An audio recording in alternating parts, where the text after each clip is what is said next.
Hello and welcome to Planning by Design. In this video, we'll explain when you do and don't need planning permission for a swimming pool. A swimming pool can often be considered permitted development, meaning planning permission is not required.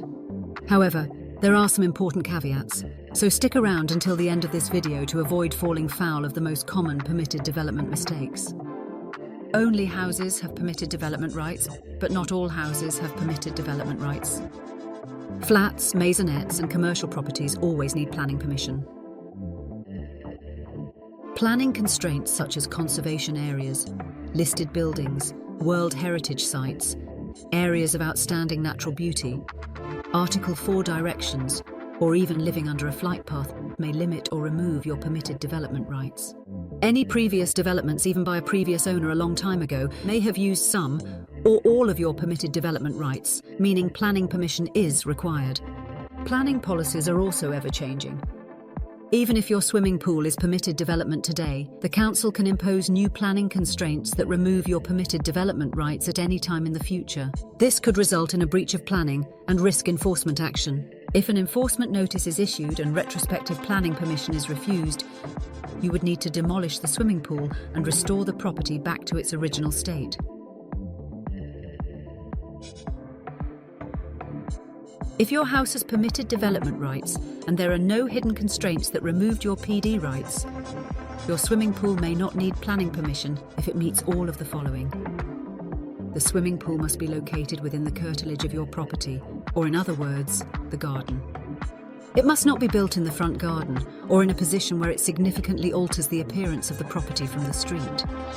It must not take up more than 50% of the curtilage, including any extensions since 1948 or when the house was built. In designated areas, the total area of a pool, more than 20 meters from a house, must not exceed 10 square meters.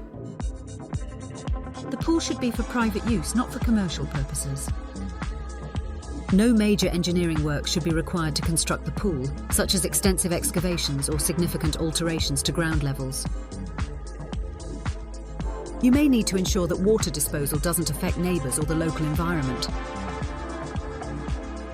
However, even if your swimming pool meets these criteria, you may still need planning permission. For example, if there are hidden planning constraints or your permitted development rights have been used up by previous developments.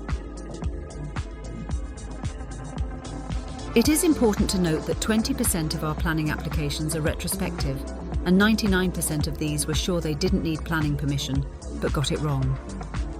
With this in mind, it's best to check with your local planning authority or a chartered town planner before commencing work to limit your risk and expense. To find out if you need planning permission, you have two options. The first option is to submit a pre-application to your council.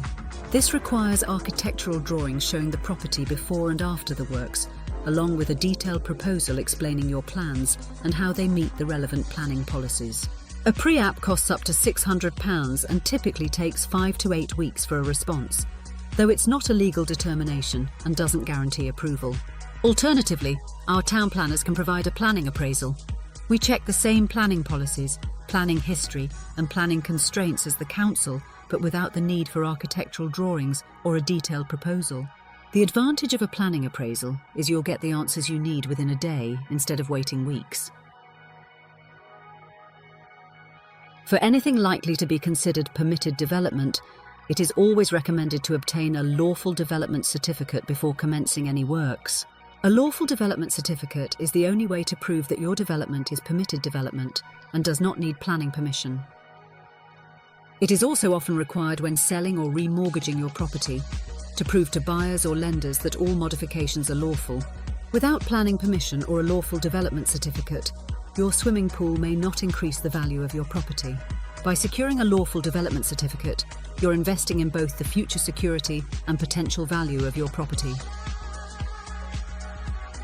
If you're considering building a swimming pool and would like any help or advice, contact us for a free no-obligation consultation at www.planning-by-design.co.uk.